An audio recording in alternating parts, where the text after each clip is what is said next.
Early in my omnibus collecting days, I used to always wonder why we didn't have a dedicated X Factor omnibus, until I realized that most of those initial X Factor issues were already collected in X-Men event omnis.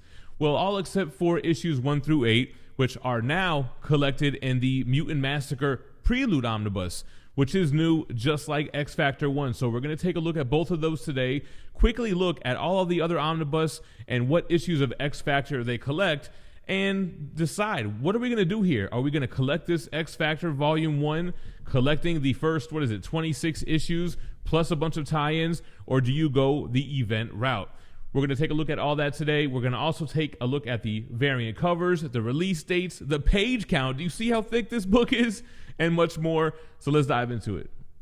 All right, so essentially this video is going to be taking an early look at the X Factor Omnibus Volume 1 and the Mutant Massacre Prelude, but what I kind of want to illustrate here is the quirky collecting of X Factor for this initial run. So, I mentioned this is going to collect, or it does collect, issues 1 through 26 of X Factor. It also has Avengers 263, Fantastic Four 286, and 312. It has the first 2 annuals from X Factor.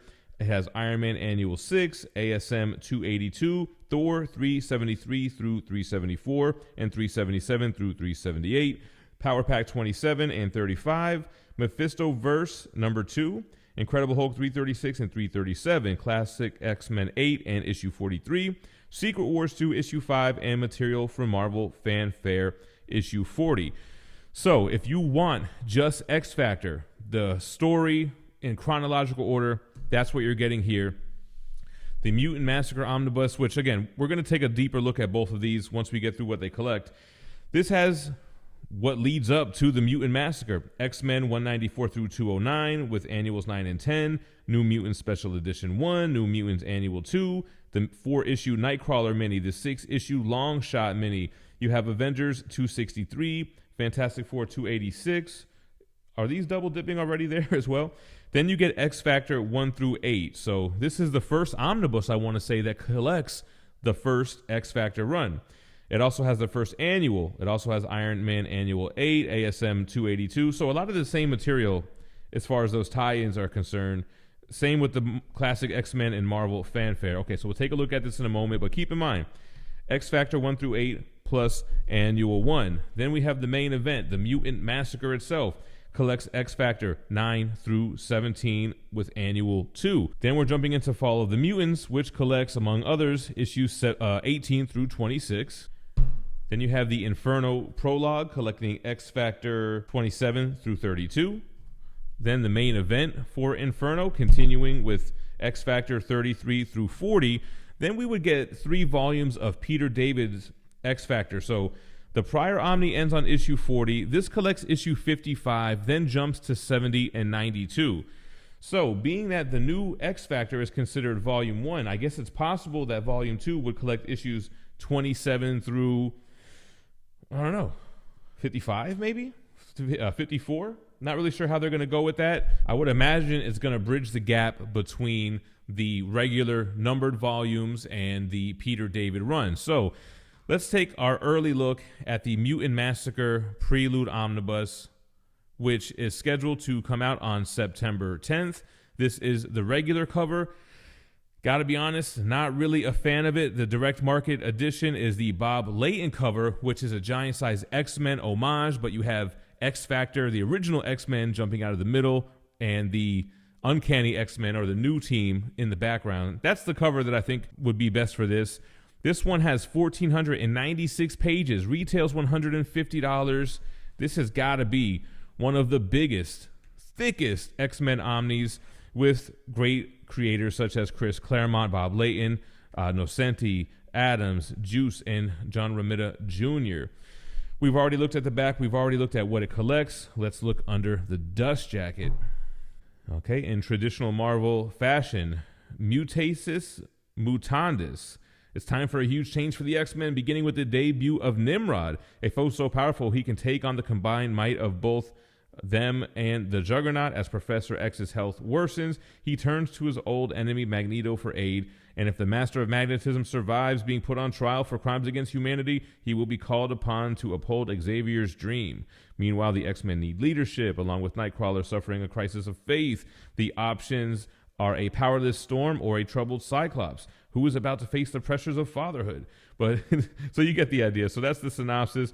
Here is a biography on the creative team. You have some dope artwork here. And then we have, oh yeah, nice wraparound cover here.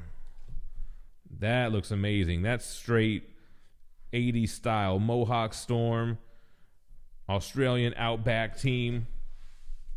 This is the Prelude. All right, so it opens up to some nice royal blue cover pages. Nice classic yellow and blue right here with your credits. Table of contents. Classic Wolverine image. Jumping into Uncanny 194.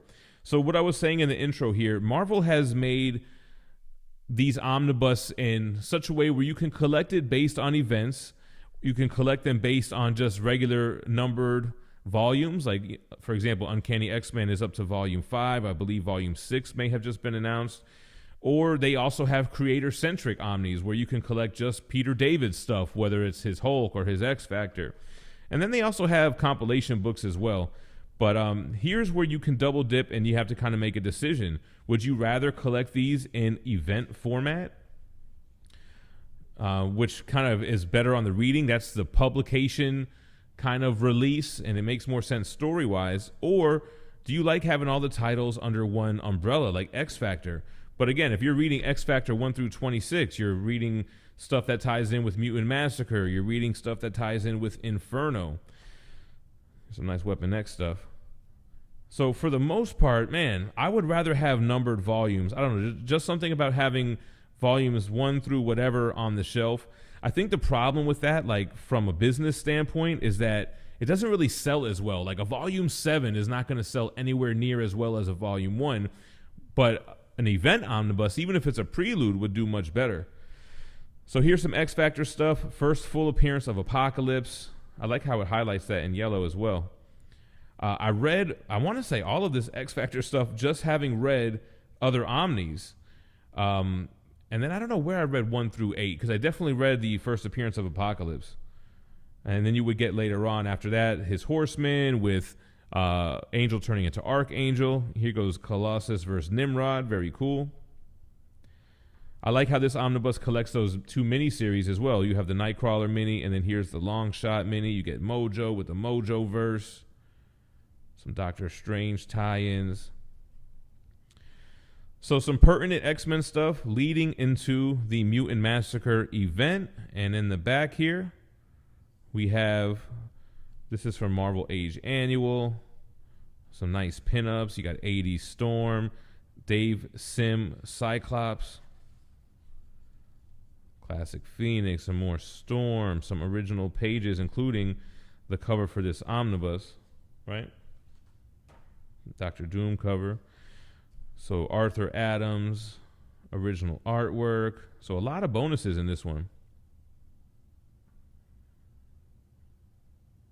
All right, some original covers. X-Factor 1, which we're going to talk about more with the X-Factor Omni. We have some scripts here. Long Shot 2 script. Character designs. Speaking of Mojo. So chock full of bonus material with original artwork. A lot of great stuff in here. Marvel Age excerpts. House ads. Chris Claremont introduction. Trade paperback covers. It's cool to see like those classic out-of-print trade paperback covers. Very cool. Battle Room Archives.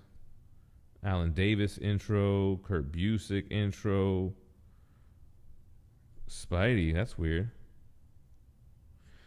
The early final version of X-Factor's 1 cover was penciled and inked by Walter Simonson. The cover was used in favor of a revision, but was later printed in France by Editions LUG as the cover for Spidey 88, which included a French translation of X-Factor 1. Pretty weird. So more covers. So you get the idea. A lot of bonus covers, recolored covers, and that is the Mutant Massacre Prelude.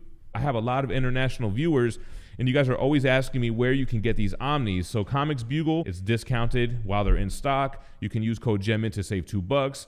Recycled, bomb-proof packaging, fast shipping, free shipping if you're in the EU with no taxes or import fees. Bro, if you live in the EU, that's like a no-brainer. comicsbugle.com. All right, and here we have the direct market variant, the Walt Simonson cover for X Factor 1, which is a very cool cover.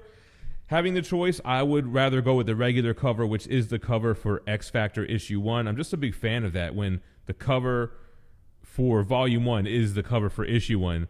But this has 1,248 pages, retails $125, and is scheduled to be released on September 3rd. Again, those dates are subject to change, and sometimes it gets pushed back, but they're calling it volume 1. I'm assuming a volume 2 is coming, and hopefully catching up with the Peter David run, which would be great. We already have seen the back here, but just another look at everything it collects. Here is the angel with the cross being X'd out before he gets changed into Archangel right here. You got the first cameo of Apocalypse, first full appearance, the tie-ins, and inside of the dust jacket, third Genesis. So the original 5 X-Men return as a team, calling themselves X Factor after Uncanny X-Men debuts with the new team, and the original gets, broken apart. Bob Lanton, Louis Simonson, Sal Buscema. You have Jackson Butch Juice and Walter Simonson biographies and a little breakdown of what's going on in this book. And the actual hardcover actually reminds me a lot of the Wolverine Omnis and how they've been doing like these faded color panels from inside. Archangel as Death as one of Apocalypse 4 Horsemen. Also has some royal blue interior pages, nice little cover page. Digging the artwork on the credits, X Factor, the OG X-Men, table of contents, always appreciated. Jumping into the Avengers issue first. I don't think I've ever read this particular issue, but I'm assuming it kind of teases the coming back of the original X-Men team, just like Fantastic Four 286. Looks like it has to do with Phoenix probably returning because she does reappear as Marvel Girl in X Factor 1. So here's the original 5, the Baptism of Fire. So this is the stuff before this Omni and before the Mutant Massacre Prelude that we haven't had collected in the omnibus format. So choose your poison, right? That's the whole point of this video. I think for the most part, man, I would rather have this than the Mutant Massacre Prelude, and this is a case where I'm okay with double dipping because I like all the issues that the Mutant Massacre Prelude collects. Even though it double dips heavily with this, it does have a whole bunch of more issues that have not been collected. So this is kind of one of those cases where I'm cool with double dipping. I definitely appreciate having this dedicated volume 1 for X Factor. There's the power pack stuff. And I like how they have everything kind of organized and in under one hardcover, even though it is collected over multiple books like we've seen. So we're getting all of the issues. Here's the Mephisto verse, the X Factor issue 2. Cool to see that thrown in there as well. The Thor 378. Looks like power pack here with the X Factor. Go some Apocalypse action. So the Horsemen of the Apocalypse stuff. Grey Hulk. X Factor 21. We're getting to the Archangel stuff. Here's 23. And that will be, boom, the next issue. 24. So definitely a great run. Initial X Factor. Love the Apocalypse. The wraparound covers. The first appearance of Archangel. Kind of cool, the little headquarters they have, the futuristic ship that X Factor uses as an HQ. Obviously, they're not in Xavier's mansion. That's where the regular X-Men are. Cool to see Apocalypse, early battles.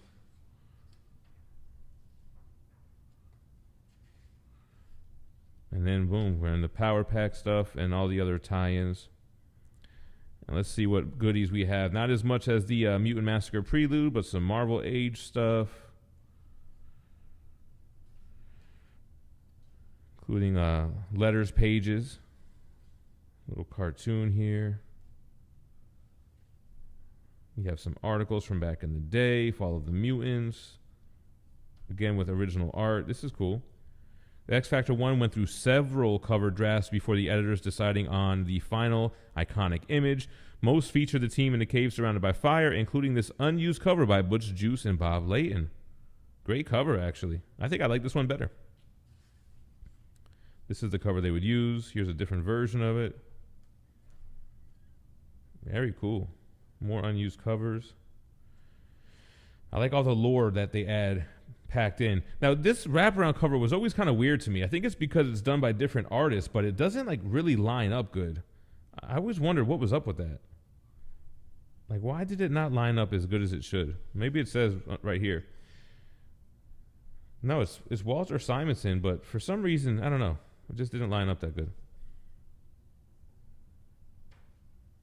All right.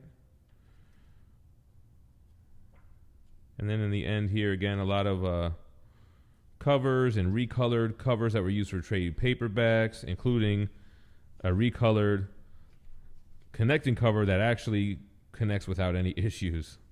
Yeah, so if I had to buy one, I would go with the X Factor Volume 1. The Mutant Massacre Prelude, I mean, I think it's cool to have the Mutant Massacre Omnibus. I don't know how much I need the Prelude. It does have a lot of stuff, so I don't really mind the double dip if I had to. What would you guys rather pick? If you could only get one, you going X Factor or you going Mutant Massacre Prelude? Appreciate you guys watching, and stay minty fresh. Peace.